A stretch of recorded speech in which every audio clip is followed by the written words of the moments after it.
Good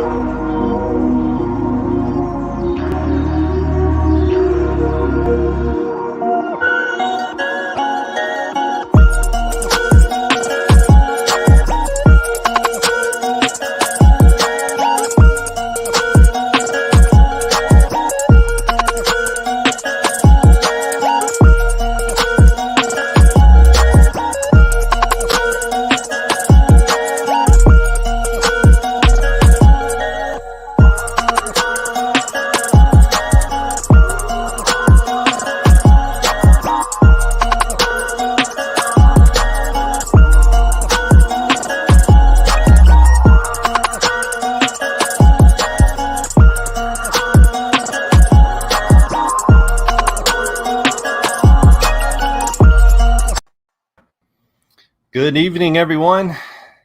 You are here on the Biz Pulse with T-Rob and HEX, and I'm excited to be back because I took a break. I know you did, and you were all over the place, but I just needed a break from everything, so I just backed off of this stuff for a little bit. So no breaks for me over here. Oh, I know. I see you everywhere, and you're so busy. Yeah, I wish I have had a break in the recent, but actually we are making more content more than ever.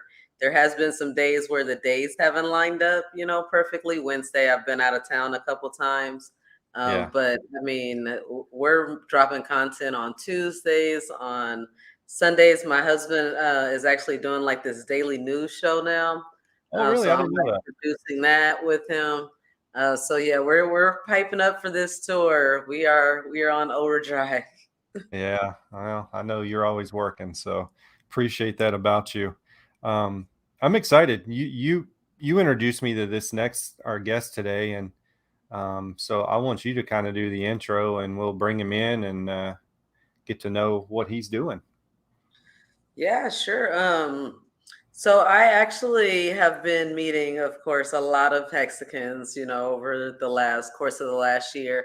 And so as I meet people and they, tell me about other Hexicans in the community, then I just, look into their websites and see what they're about. And when I checked out his website, I was just really impressed with the work he was doing.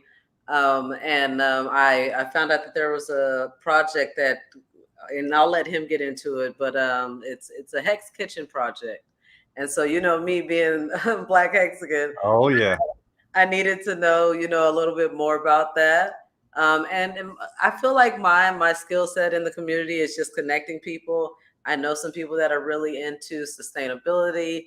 We know inviting freedom has been in the community for a long time. And this is, someone that she works with. So I just reached out to him through his people and said, hey, could you come on and teach us more about what it is you're doing? So yeah, that's nice. Well, let's bring him in. Yes. Chef Kabui. Hello, thank you. Welcome. Hello. How's everybody doing? We are doing great. Wonderful. Thank you so much. Thank you so much for having me on. Oh, we're just glad you made the time for us. So we know you're a busy person as well. So we just appreciate the time, and I'm excited because it's funny because this week I've been doing this cleanse. I've been eating all these clean, and I'm telling you what, man, it's been a rough 3 days. So I'm a little grouchy right now. But, I need it, but it's been tough for sure. Oh wow! I hope it is for the better. It is. It definitely is. Yes. Yeah. Wish you well on that journey. Thank you. Yeah. Yes. We all have to begin to prioritize our health and to, really look at the food that we're eating. So I'm just excited to learn about you, about your journey, and the work that you do. So I kind of just give the mic to you and just let you start where you want, and then we'll just throw some questions in here and there. True. Thank you so very much. Again, a big shout out to all the work that the Black Hexican is doing. I've seen all the influence that you had. Somebody even sent me a picture of the card that you give out, which I thought was a very creative way of spreading the idea of HEX and the pulse HEX, pulse chain also, and the work of brilliant work, I must say, of the master, Richard Hart.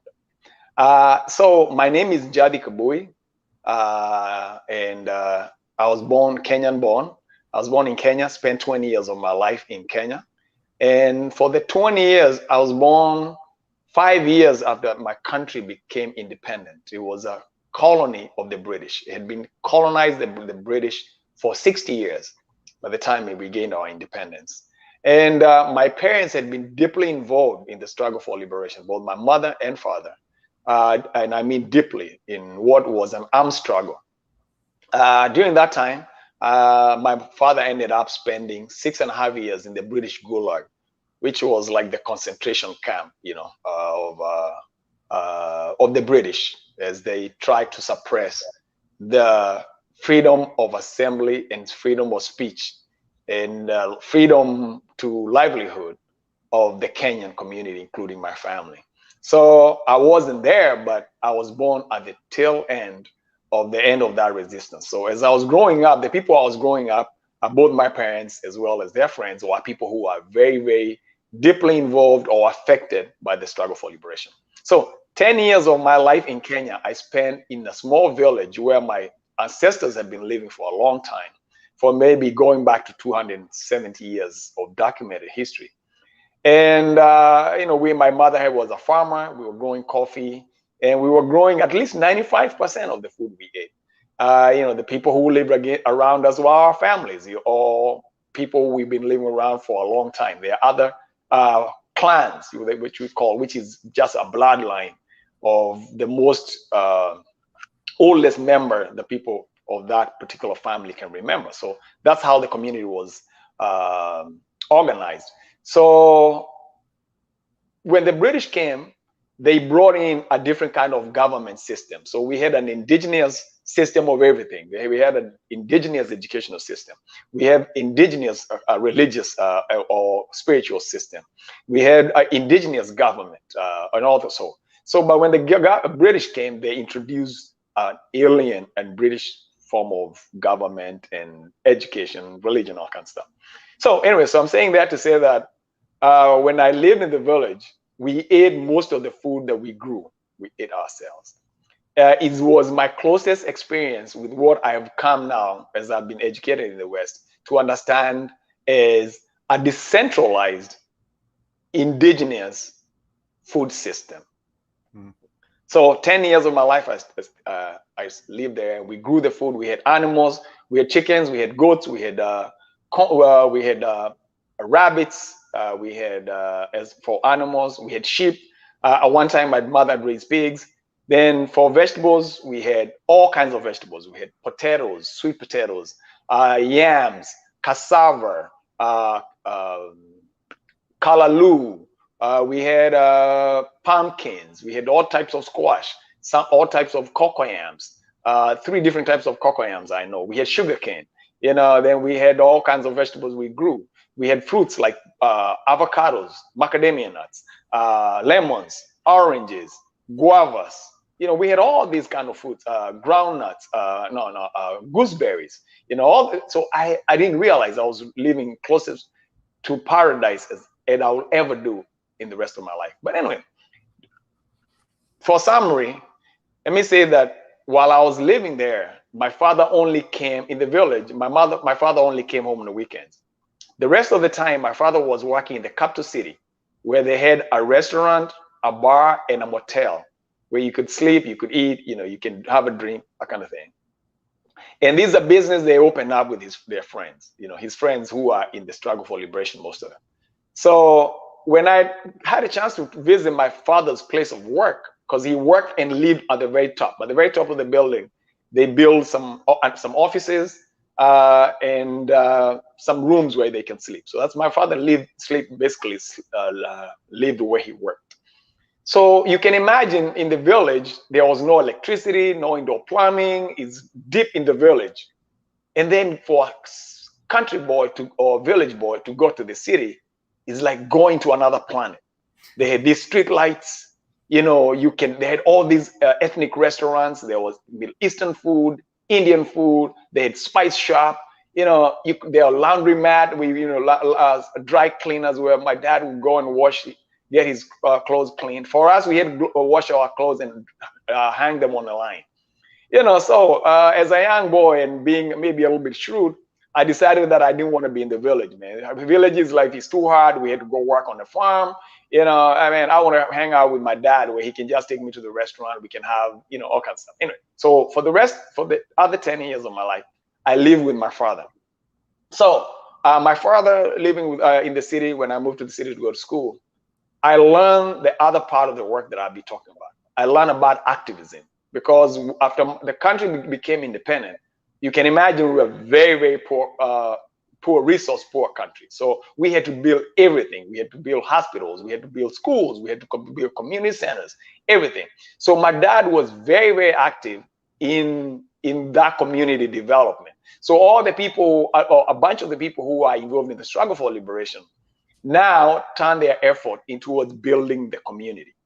So half of my life, I live with my mother. I learned all about sustainability, growing the food that you eat, taking care of your palates, taking care of our microbiome, you know, and all that kind of stuff I'll get into much later. But just as an introduction, I just want to tell you how I came into this work. So that's my life in Kenya.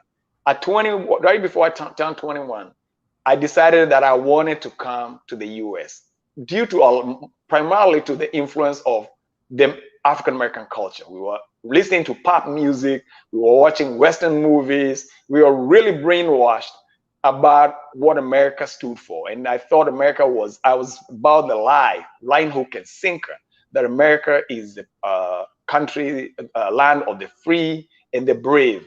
And for sure, man, as a young man, I wanted to be free and I wanted to be brave, because I hanged around about some kick-ass man who didn't really care about anything. They didn't care about the British. They didn't care about the empire.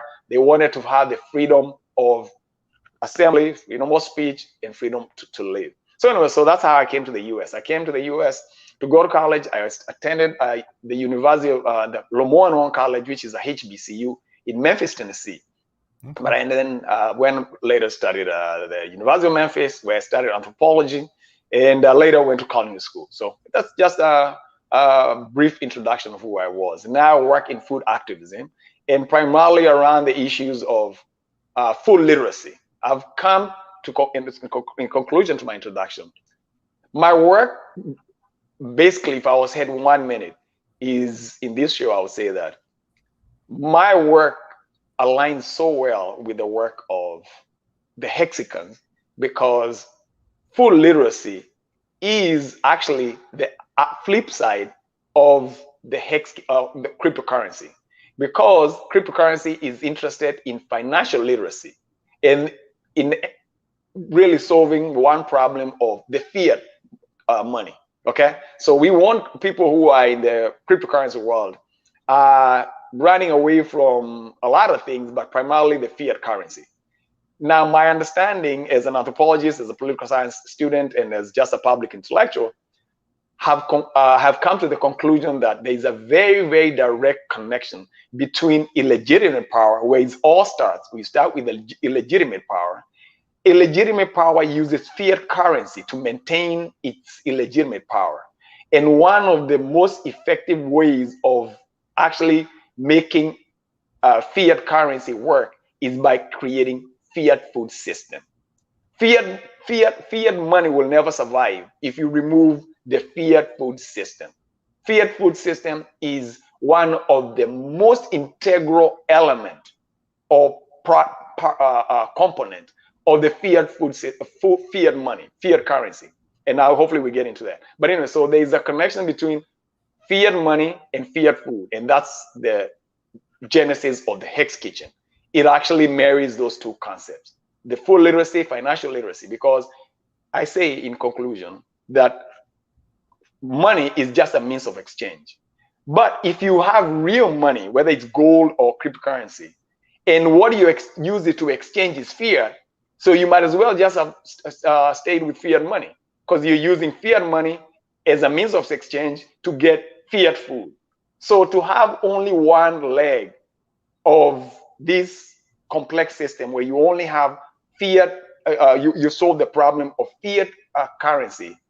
Without solving fiat food, you're just as a slave as you were even when you're in fiat currency. It really doesn't solve a problem. And I solved that. I paused that so that maybe you can ask questions. And I hope I've touched, I've summarized a long story. And so there are obviously a lot of gaps and hopefully a lot of questions that we can address. But that's me. And that's what worked me and Spain grad and Inviting Freedom have been working. Connecting those two things. And not only on theoretical way, but in a very practical way. And that's why I call my food Afrofuturistic conscious cuisine. Afrofuturistic because it's based by my African heritage and indigenous roots. And but it's not only limited to Africans, but that's my root, just recognizing the root. If that's where that's started, okay? Futuristic is that this is the food of the future. The people who will live in the future or intend to live in the future don't have a choice. It's not if, it's a matter of if they want to live, they have to eat this way. You have to eat in a way that is in alignment to our planet. We can't be eating in a way that's destroying the planet, right? Just like we don't want fiat. You see, we understand. People in the crypto world know that fiat currency is robbery. It's daylight robbery. People are stealing our money by creating fiat currency. But where we are creating a fiat system by robbing the future. So eating bad food really is inflation. Is the same thing as inflation because we are eating things that are we are eating the future. We are eating in a way that destroys the future. So which future are we moving into if we're already destroying that future? So right. So Afrofuturistic, and then it has to be very conscious. This food, my cuisine is very well thought of cuisine. I don't eat mindlessly. Just like nobody can spend money mindlessly and expect to accumulate any wealth. I'm very mindful of anything that go through my mouth, because by eating by allowing bad things to go through my mouth, I'm actually contributing to my own enslavement. I'm depreciating my body and depreciating the environment, because by eating food that is destroying the environment, I'm being an accomplice to a crime. Okay, so it's Afrofuturistic conscious cuisine. All right, so I pause there. That makes sense. That's a lot. Well, let me just jump on and say thank you for people that are in the chat. I definitely wanted to throw Anthony up and just say, Anthony, thank you. What's up to you as well? Hope you're having a great evening, morning, whatever, wherever you're at. What's up, Hexicans? So we've got some people in chat now. If you have questions, feel free to always throw them in the chat, but go ahead, B-Hex. I know you've got some questions. Yeah, sure. So you use the term fiat food, right? And so yes. Just for some people who have never heard it referred to it in that way, how do you define that? Fiat food is any element that you put in your body that does anything other than promote good health, sustainability, and total happiness. If it has any negative impact intentionally, then that's fiat food. Just like money, fiat money is money that's not money. It's not backed by anything. We put food in our mouth that is not backed by nutrition, right? And that's one. And I have three elements to it. Food that's not backed by any nutrition, not backed by any justice, okay? And food that is not backed by health. So it's not nutritious. It does not promote your health, and it has an element of injustice. So if it's food that's raised by children, if it's food that is raised by people who don't have immigration status, proper immigration status, are not being paid well, or are not being respected in any way, then we are being accomplice to a crime. So that's fiat food. It's food that does something else, actually does damage instead of doing good. We eat food because we want to promote good health, we want to promote a good environment, and we want to be healthy. Mm-hmm. Yeah. We should be eating to live, right? That's what my husband says all the time. I see him in the chat room. Eat to live. Eat to live. Wonderful. He's a smart guy. If he understands that, he's already the butter is 90% one if you're eating to live. Because if you do that, if you just follow that one principle, it precludes you from doing a lot of things. Like when I travel, I take my own food in the airplane. And people say, well, you already paid. Well, if you pay for poison, if you pay for money and they bring you poison, would you eat it because you pay for it? No. Yeah. Okay, then. Okay. Yeah. So your work now, I know that the food literacy is a big part, the education component. How do you go about providing education? Do you do classes? How do you get your message out? Wonderful. Great question. So I put the food, I'm actually a lazy guy in that, opportunistic in that sense, because I really just look for what's going on. Are people getting together for any reason? Okay, I whisper to them, I say, hey, excuse me, tap them on the back. Do you have the food taken care? Is this good forum for us to use to educate people about how they are robbing themselves, their own selves, using their own consent? They are consenting to be robbed through the back door, just like inflation robs us through the dog door, by eating that food. So that's the one. So any forum. So I do residencies at the universities. I speak to small children at all levels of education. I speak to corporate companies. I speak to book signing, anywhere, libraries, anywhere there's people. The only place I don't go is a place where there's no people. If there's more people, there's work for me. So that's the number one. Number two, I have a class which I call Health Restoration Through Food Literacy. And one of our connector, Spin Grad, is one perfect example to use in this case. He's lost, he doesn't mind. I asked him and he says it's okay.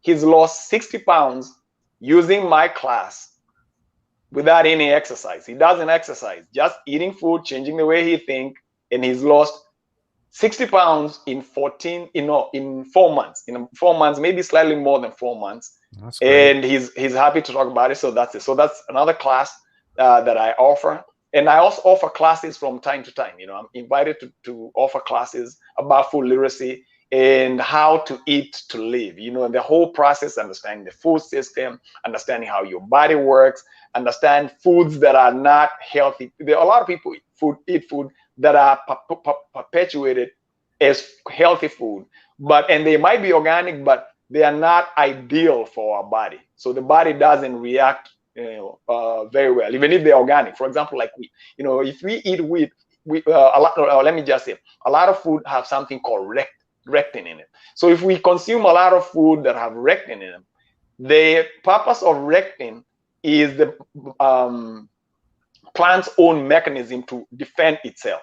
A plant can't run away like an animal can. So they produce this chemical warfare so that the bugs that eat it can be uncomfortable. They have stomachache, that kind of thing. So, but human beings are huge. We are not like insects. So when we consume these foods, they make us sick slowly. So we have allergies, we have rheumatism, and all that kind of stuff. So those are the kind of things that I teach. And yes, in a nutshell. Very cool. So, I mean, with she kind of touched on it with the literacy. I mean, do you think in your how many years you've been involved doing this that the education on the value of food is getting better, or is it just getting worse in your opinion? The education is getting better, okay. for so many reasons. I've not eaten food that's not organic since February 28th, 1991. Since 1991, I only eat organic food. The Organic Food Act is one of the things that I'm quite proud of. Although I have a lot of criticism about America, one of the things that I'm really, really appreciative of is that America signed, after a lot of protests. The government didn't sign it because they are very kind and they are very nice people. But a lot of Americans who are conscious protested against the government and pressured the government until they agreed to pass the Organic Food Act of 1990. So that act actually made it possible for us to say in America that we do have organic food. Because before that, what they did, it allowed for somebody people to determine what is organic food legally. Once you determine what organic food is legally, that means if you sell me food that's not organic, I can take you to court. Before that, anybody could sell food and say, oh, it's organic, it's organic. And if it wasn't organic, then you had no recourse because there's no law you've broken. So anyway, so for that reason, I can just use this one as a way of explaining why I think that the education about food is really increasing. So more people are being aware of the impact of food, as not only because of the Organic Food Act, but also because the bad food that's being sold, which is becoming more ubiquitous, has contributed to the increase of chronic illnesses in the United States. In 1974, the chronic rate of the rate of chronic illnesses in the United States was 6%. Right now, is at 60%. 60% of all Americans have some kind of chronic illnesses. So yeah, so that causes people, whether by default, whether by choice, or whether because of sicknesses, a lot of people have allergies. So they are being forced to really think carefully about what they can eat and what can eat. Yeah. It's scary to think about it. I mean, I just see, even in my own kids, the development, right, of how much faster they're growing than we grew when we were small in the wrong areas. Yes. And you know that so much of that stems from, the steroids in their food. And like, we call it science. Like I can no longer buy fast food and all these things because it's not even food. Like it's something that's made in a factory, in a lab even. I call it food stuff. There's a big difference between food and food stuff. That's not food. It's food stuff. Yeah. And there's a lot of politics around the food. When we eat, the consumers just think, oh, the FDA and the government, USDA, all the food has been checked, and they won't be selling it if it's not safe. But I have to say, with all honesty, America is a very good place to eat if you want to eat good food. Why? Because America, at a very minimum, it tells you when it's poisoning you. If you look at any vegetable you buy, it has a number on it. Bananas, apples, mangoes, they have a number on it. And the number 9, if you have 5 digits, that means the product is organic. It has 4 numbers, that means the product is not organic. It's grown with chemicals. And the lower the number goes from 9, that means, the more and more chemicals have been used. So if you use more and more chemicals, the number goes down, down, down, down, right? Same thing with what they call conventional food. Look, even think about it. Who would grow food with chemicals and call it conventional instead of just calling what it is, or food grown with chemicals, toxic food? But I say, yeah, this is what everybody's doing. But again, that's just a way of hiding, right? The image from the people. So people become so socialized and so brainwashed that we don't realize exactly, or even though we know, we kind of sort of know, that we're doing bad, but we've been socialized to be tamed so much that we really don't think critically about it. I don't know what else I can label junk and get good money for, or get full price for, but except food. You say, oh, it's junk food. Oh, well, people say full price for junk food, just as they will pay. Show me that product that's not junk food somewhere. Show me organic junk food that's being sold for more money. So you label something junk and you get 100% of the price. I know nothing else exists except that. So anyway, so the food, it's not food. It's not food. And if we realize that it's not food, right, then I think more people would change. And I think are changing when people see their kids changing. And let me say this. Not only that, there's more black HEX. Think about it. The food stuff that people are eating is not only affecting our kids, but they are affecting what they call epigenetics. They are not affecting their genes in future generations. There's one chemical, for example, I use it as an example all the time. It's called atrazine. Atrazine has been proven scientifically, those are things, the Googleable fact, that it changes the sex of male frogs into females and affects 3 generations away from the frogs that were affected by atrazine. Goodness, And you're scaring me. yes. You're scaring me. No, I'm telling you the truth. I want you to be liberated. I know. Yes, sir. That's amazing. I want to touch back on the HEX Kitchen because sure. I want to understand exactly what it is, because sure. if I understand, I mean, you're wanting to do, I mean, is there going to be a real HEX Kitchen, or how does that all look? I mean, what is your concept behind that? Wonderful question. So the HEX Kitchen is a physical place that will be almost like a node that has the solution for basically all our food problems right on the spot. So we'll grow the food. We have to grow the food, right? You can't show people how to cook food. You're not showing them how to grow the food. So first of all, before we cook any food, we have to grow it. It's all right. So we have to have a place where we can have a demonstration site of the best growing practices of growing certified organic food ourselves, 1. 2, we have to have a physical kitchen, HEX Kitchen, whereby people can come and learn how to prepare their food in line with the kind of liberation that we desire. 2. 3, we have to have a space that we can call our own, so that we can have a freedom of assembly and have a place to assemble. Okay, freedom of assembly is good, but it's actually better when we have our own spaces. So we have a HEX place we can all assemble, we can learn, we can cook, and we can heal.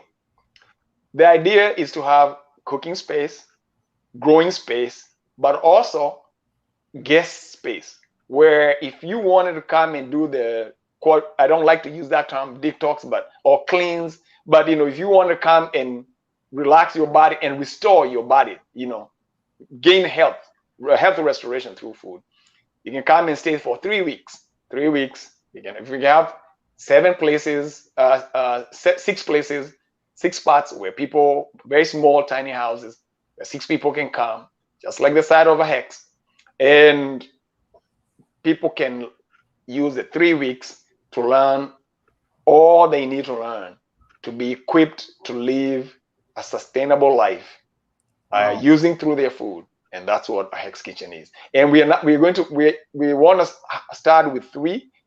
We have some land. I didn't talk about that. We have a prototype we're working on in Kenya, which is my home. They say charity begins at home, so we want to start with one in Kenya, which is where I was born. And we have a growing system already that we have in place, that by the end of at least by the next summer, we can visit Kenya and only eat the food that we're growing. We have some cows, we have some goats, we have some chickens for people who want to eat eggs, who want to drink milk, and then we have seeds. We have certified organic seeds. I take at least $1,000, $2,000 worth of seeds, certified organic seeds, into Kenya every year. Wow. Every time I go, so that we can have those seeds. So the same thing we want to replicate here. And you can come learn about the seeds. We can create content around food. There's a lot of space. There's a lot of need for content around health, nutritious food that is free of any chemicals or processed in any negative ways. And then we have to have internship. How to have a HEX Kitchen without interns is still not fully. So we have to have people who a place we can train young people who might want to be interested in learning about growing, cooking, or producing content. That's a HEX Kitchen for you. Oh, that's great. I love that. I love that you're just not saying come in and we'll cook all this great food for you, because my feeling is if people understand what they're growing and what they're eating, it will make a huge difference in what they actually put in their bodies. Because if we were able to show them how other things are produced that they're eating, they probably would never eat it again. True. So I love the idea and the concept. True. Yeah, it's very exciting. I mean, I would love to see the prototype. I'm I'm very interested in how it's going to come to be. I think that there's tons of possibilities of partnership. Sure. I know that the Power City team, that is a group that's working on building on Pulse Chain. They have developed a relationship with the Boxable Homes, the tiny home company, Sure. to where you can buy your tiny home with crypto. Oh. And so I see, how all these things, are coming together, because I would imagine that, if we are trying to eliminate fiat food, we are also trying to eliminate fiat currency. So the Hex Kitchen would probably, do a lot of operating in crypto. Is that a Yes. right assumption? That would be fantastic. Housing is one of the major causes of people eating poor food, because when you spend so much of your money in buying a house, then it leaves very little money for you to buy high quality, the right kind of quality food. There's no high quality food to buy food. Anything else you buy is not food. So people are buying other things other than food, being sold on a lie that a house is the most expensive, is the most important, or is your largest investment in your life. But your health is your largest investment in your life, because if you're not healthy, by the way, I can give you some interesting statistics. In Kenya, 200,000 people are becoming broke every month, because of inability to pay medical bills. That means 2.5 million people are becoming bankrupt in Kenya, a country of 50 million people. Wow. So 5% of the population is becoming broke every year. So that just goes to show, to illustrate my point, that your house is not, you can live in any house. Human beings have lived in all kinds of places, but we've never had the kind of the rates of chronic illnesses any time in the history of man as we have now, except even during the time of slavery. People would die because of exhaustion, but not because of eating poor food. It's the poorest kind of food we're eating now, any other time. Poorest than any other time in our history. Okay. So I guess I have another question for you, and we always like to ask this, but you're involved obviously in HEX. How long have you been involved in the community? Can you give me a little feedback on how long you've been in crypto and what you think of it? Oh man, I've been involved in crypto not a very long time, not nearly as long as I've been involved in food as I want. But 2018, 2019 is really when I really got started being very involved in cryptocurrency. And but it was not until 2021 that I got to know about HEX through Inviting Freedom. She had been telling me all about it long, but yeah, by then I was looking at the other cryptocurrencies. I didn't know about HEX. But when she told me about it, and I realized that there was a significantly large Mexican community in Kenya, I was taken aback. I say, I make social commentary in Kenyan radio, in one of the largest radio stations in Kenya. And I talk about, they call me when they want me to make social commentary about cryptocurrency. So I'll make social commentary about this. But I didn't know about HEX. But as soon as I learned about HEX, man, I was in it all, like sacrificing, doing everything, pushing it, connecting with some of the Kenyan Mexican members of the Kenyan Mexican community, visited our farm, because they could also see the relationship with between cryptocurrency and some of the work that I was doing in Kenya. So that pushed me a notch. And then I started working with a few members of the HEX community in terms of health, so that's even pushed me even farther. Because we could trade, they could pay using cryptocurrency for the classes, some of the classes that I was offering, and and I haven't had but a good experience with HEX, and I haven't looked any other way. As soon as I was late getting in, but when I got in, it was sacrificing I was on, man, all full throttle, man, and pushing it. I've onboarded many people, many people, especially in the Kenyan community, African American community. You know, I tell everybody, man, if you don't know anything else, especially because as a public person also, right? So I say, man, just take my word, and if you believe that I do good work and I'm an honest person, yeah, put some money, put sacrifice for Pulse X. So a lot of people sacrifice Pulse X in my community that didn't know anything about HEX. So that's much as that's good. I could say. Sure. Good. Yes. That's exciting. I think that is, people don't realize how much Pulse and Pulse X are gonna change the dynamics of their future. Like it's really life changing. And I can say that just from being in HEX, and I wasn't even in HEX, from the very beginning, and it still has had that much impact. Because there's nothing else that you can do in the world. I mean, you can slave and work 80, 100 hours a week, right? You're just not gonna see like this type of generational change, like just by doing what's right, just being trustworthy to the system, holding your coins, and waiting your turn. It's exciting.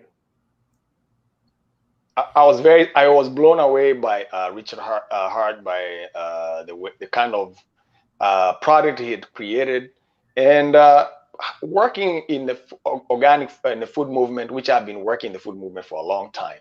I wish I got in the HEX in the beginning, but I was the very forefront of the sustainable food movement. Like when the food movement was picking up, I was in it, even before there was organic food. So I was eating organic food even before there was certified. Anyway, saying all that to say that because of being in that work, I can very quickly detect bullshit. So I was just one person. If I hear bullshit, I can smell it from a mile away.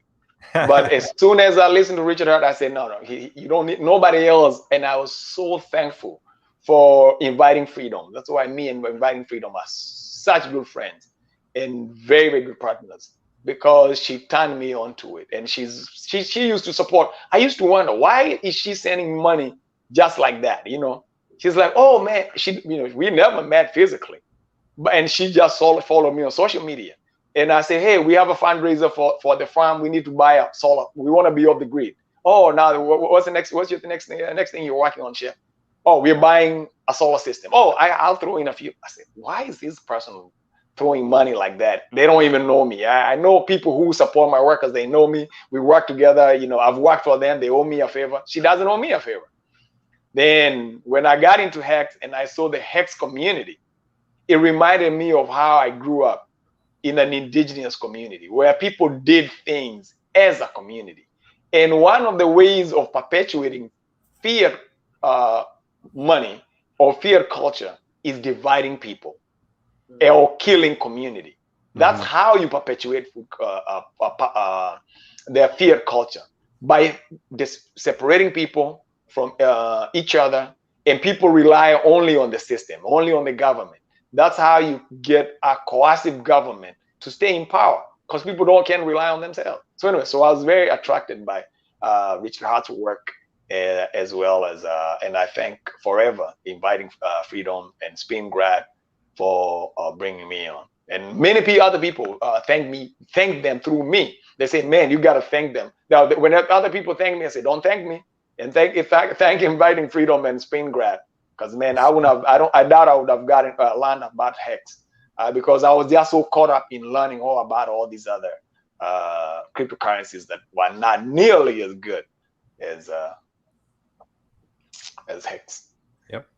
So do you have any upcoming events coming up? What do you want people to follow up with next? Is it your classes? What all do you have going on in the current? Very good question. Number one, I'm very excited about working with PulseCon in whatever level. We can discuss that separately, right? But there are other things worth mentioning, just for people. I know for those people who follow me, they celebrate with me, and they also support me when things are tight. So it's very good for me to share the good news also, so that they know it's not only just slaving, and toiling. But I've been invited. I have a very, very interesting invitation that I'm very excited about, which is to give 4 lectures, residence that will take 9 days in Iceland. Wow. Yes, so it's amazing, man. Congrats. And Spingrad will be going with me there, also to be a support, because it's so big. He and I have been talking about it for like 2 weeks now, because man, it's just jolting our mind, because it's such a big platform. One, I'll be speaking at a conference called the Goth Morph conference, which at a museum is a museum event, which is the 3rd event they are doing, or in a series of events around decolonization of nature, or the whole concept of decolonization. And it's a collaboration between a Kenyan curators, for museum curators and artists, and Berlin, a museum in Berlin, and the museum in Iceland. So that's the one. They have a big conference. I'll be doing a very, very special dinner called Decolonizing Dinner. Decolonized dinner there. I'm very super excited about it. Probably 6 courses, I'm thinking, just because because of the HEX Kitchen. I'm taking still the message. I always take the underground, undertone of the HEX Kitchen everywhere I go. So anyway, so that dinner, I'm very excited about it, because I'll prepare the dinner and give a talk at the dinner. So one. Then I'll also give a lecture at the University of Iceland. They have a sustainability center. I'll also giving a lecture at this house, beautiful, beautiful museum called the Nordic House, where they have the conference. And the last one is a democracy festival. Democracy festival is a festival that's held annually across the Scandinavian country. Norway has it, Denmark has it, Sweden has it, and now Iceland has it. And it's a interesting event, because it's an ongoing discussion about what democracy means and what it is that we need, our democracy should be, and what it is that we need to do to make sure that we safeguard our democracy, that we don't become complacent. So I'm excited about that. I'll be going to Kenya, and I'll be spending some time. I'll be speaking actually at an event that those people, same group of people from Berlin, are putting together in Kenya. So I'll be giving a note there. But so that's in Kenya. I'll be doing several food literacy trainings there. So for those people, they'll be announced for in those settings. But I'm still going on with the food literacy and health restoration classes, which I'm very, very excited about, to open the next leg.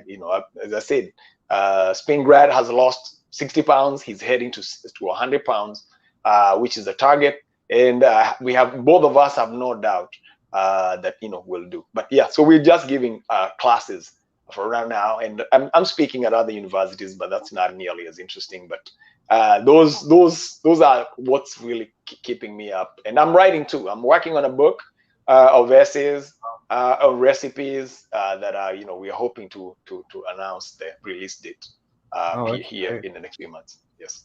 You are busy. Yeah. And just for some of our local HEX community, if you are planning on attending PostCon and you want to meet Chef and find out more about what he's doing, probably even taste a sample of some of his food, he'll be at the Postmasters Golf Tournament on Labor Day, September 5th, working with us from ksb.tv. So I am looking forward to collaborating with you on that. Sure. I'm very excited about that, man. If we can, we'll do a dinner. If we just sample, it's fine. Any way we can support the work that you're doing, we are happy. And any way we can work with anybody, nobody right now, we can say, I always listen to Richard Hart. And every time I almost tear, every time Richard Hart says, yeah, I'm gaining weight, or I'm not eating what I should, or I'm not exercising. I was like, man, if I can whisper in your ear and say, are you interested? Are you interested in trying this? All you got to do is try for a month. We give it for you pro bono, man. You try, get someone training, they make the food. We adjust it how you want it to adjust, but it's healthy. And because I say this, you see, improving your health And that's the reason why I told you earlier when as people say that they're detoxing, I asked myself, why do we put bad things in the body only to go through the process of taking them out? What if we can detox at every meal that we're doing? We are not only eating, but we are doing all the things we need to do relative to food in one sitting. Make sure we're healthy. We are preparing something that we love and something that tastes really good. We are detoxing and making sure we are building our wealth in our health and all that kind of stuff. So anyway, yeah, anybody in the HEX community that is having problems with food issues, whether it's health, whatever, even if you're unwell, eating well might not reverse all the problems that you've had in the past, but it will certainly make it better. I'm here to see, and I challenge anyone who can tell me they improve their health and everything starts to stay the same. Even though they stay the same, it might feel like it's staying the same, but we don't know what's keeping from happening in the future. So yeah. So nobody in the HEX community can say, "Oh, I'm having problem with food." No. We have a HEX kitchen. Yeah. It is accessible to anyone. So I know that it's hard to change, your diet, right? But it's important, right? So if you were to give somebody, and I know everybody is different, what you should be eating to the next person, but if you were just to give, someone saying today, I hear what you're saying, Chef, I want to change what I'm doing. What's that first step? Like what's that first, like, do this and then begin to incorporate more? I tell people, don't even do anything. The first step is to know. That's why I use the words very intentionally. That's why I use the word food literacy. And I've been learning from some of the best, including Richard Hart. Richard Hart says things not out of, even when he's cursing other people, some of that, but he might say that just to say it. But Richard Hart is very, very specific about the words that he used. If you say you're sacrificing, right? He knows there's a reason why he's saying that. You're sacrificing for what? Freedom of movement is freedom of assembly. He do that intentionally. In the same way, when I use the word food literacy, I'm using maybe in a way that most people might not really understand the context or the depth or the intentionality that I've put in using the word literacy. Why? Because the reason why a lot of people find themselves with the health issues that they find, or the issues they find they are facing with food, is because they don't understand the food system. Like if you knew somebody, our friendship between me and you, or both of you, will lead to problems in the future, most likely you wouldn't even have me on the show. If you knew you were going to get all kinds of calls about why I'm a scam, people are scam, I took people's money, I lied to them that they're food away, I'm lying about Spain grad having lost, it's all made up stuff.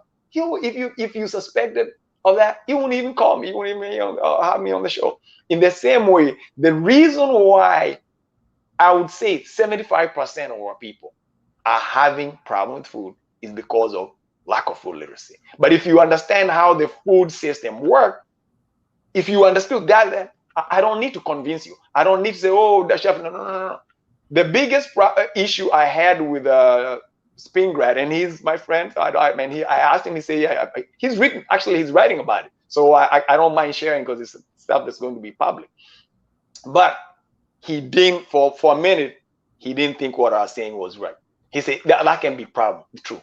There's no way I can lose 100 pounds without taking any chemicals, without exercising to death, breaking my bones at the gym, and all every day at the gym. There's no way, and without using any synthetic. Or he lost 2 pounds eating a dessert that we made, and all he ate. We were supposed to eat in like 3 days. He ate in 1 day, and when he went to it with himself, he loved it so much. We'd call these, and it's a recipe he and I designed based on his taste buds. We call it, man, I know we don't have time, but I'll tell you this story, man. Very quick, man, if you have a minute. Yeah. It's called pie mantis. Pie mantis. I make all the recipes I make original, so I don't use anybody else's recipes. They're all recipes that we made, we tailor, custom made recipes. So, and when we make the recipes, we have to name it. So this one took the longest to name because he loved it so much. He just wanted to keep eating it. And it's supposed to be a dessert. We were preparing to celebrate that he had lost 60 pounds. He was almost losing 60 pounds. And he always like, okay, we're gonna pay, we won't eat it too much. So we named it pie mantis because of the creature called praying mantis. And praying mantis is the one creature among very few other creatures that sacrifices itself. The male sacrifices itself in order to reproduce. So when the female mantis and the male praying mantis get together, the male praying mantis offers its head to the female praying mantis so that they can actually mate. So the pie was so good because Springgrass said, man, this pie is so good, I can almost give my head for it. Because, man, I'm constantly just eating it, and you're eating it. So that's an example of that. So that's why I'm saying the biggest problem I had with Springgrass, he didn't say, man, there's no way, man, you're lying, man. You're making this shit up. Then when he heard, when I explained how the food system worked, he said, according to him, and he's your friend, you can talk to him here. I'm sure I hope he get a chance to come on the show one time. He can speak for himself because I really don't like to speak for other people. But he said, once I explained how the food system worked, he said, I'm done. I'm in. When we crossed that border, it was the weight came down just like that. It wasn't like up and up and up and down. It just kept going down, come down. Oh, that's great. Yeah, it's amazing, eating healthy, what it does for you. So everyone thinks you need to exercise, but I know a lot of people that hit weights and gyms every day, but then they go eat McDonald's or other stuff, and they wonder why they're not any healthier. So they don't understand. Yeah.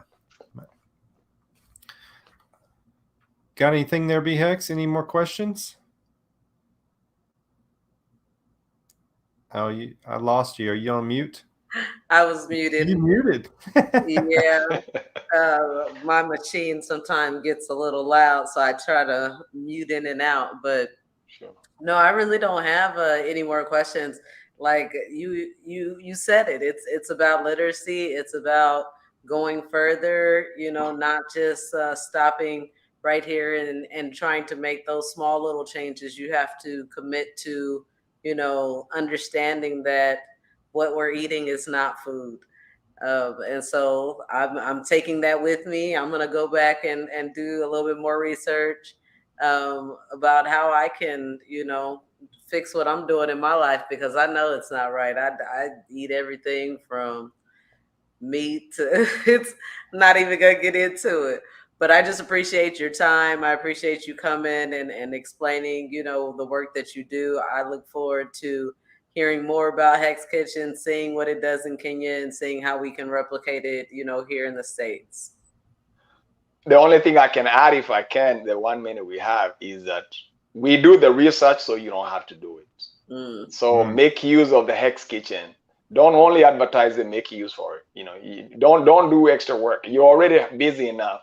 And most people are busy enough. So if there's any way we can help, if you're not doing well, you have a choice. Before you had a reason not to do well because you didn't know. Now you know Spingrad, you know me.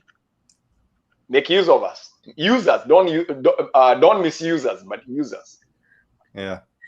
Well, thank you so much for your time. I'm looking forward to meeting you out at PulseCon as well. Sure. And I'm really, I just want to say one thing. I know the amount of work you put in, and it's so appreciated. Like it's so needed what you're doing in this world, and there's not enough people like you that are doing the work that needs to be done to make everyone healthier, and that just starts with our food, like you said earlier. So appreciate what you're doing. Thank you so very much. I appreciate you the way, guys, you're doing. The work is we have so many people who are doing very good work, but we just need to bring the work together. You guys are doing good work, getting the word out, getting PulseX, Pulse Chain more visible and stuff. and many other things that you all know are doing. I don't need to throw in here, but you know, so we're also equally appreciating. And finally, that's why I like to support people like you, so they can keep people who are doing good work, so they can keep doing the good work better and longer. But then I don't want to hear anybody of doing good work for us and then they get sick, you know, like, you know, all of it, including Richard Hart and all other people. Yeah. Well, thank you, sir. You have a great evening. Or evening. Yeah. Was it evening? Yeah, it's evening. It's evening. Yes. I was thinking Kenya for some reason, but you know, you're in. No. Okay.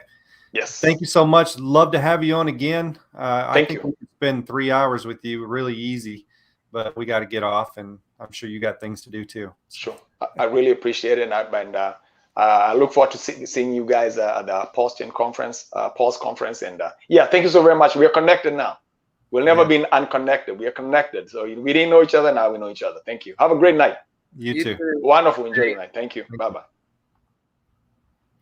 Well, that's an eye opener for sure. Of you know, maybe I won't complain about what I've been eating for this last 3 days. So, but everyone knows that it's just so hard. Like you said, like we know that we should be eating like healthy and organic, but then it's like you're on the run, especially you're just always moving. So it's like, I'll just grab that or this. I'm the same way. It's like, I'll just get that. But it always comes down to convenience. It's like so many mornings that I wake up and, you know, I'll start with some fruit, some watermelon. I love cherries. That's like one of my go-tos. And then, you know, hours and hours go by and I'm like picking up the kids or doing this, and then I'm hungry again, and I'm like, let me just grab something quick, you know. So I do need to get past that, but also I don't. I've never really paid attention to, you know, the organic part, you know, and the numbers that are on the food, and it's like I'm spending this money or this idea in my head that I'm eating right, that I'm eating fruit, but yet the fruit that I'm eating has been grown with chemicals. So it's a lot of education, you know, that's still needed, and I'm quite interested in going further from here. Yeah, for sure. Thank you for connecting us there, and you don't have the rest of your week. Don't work too hard. Let me put it that way. Yeah. Have a good evening. Thanks everyone for tuning in, and we'll catch you next week. Take care, everyone.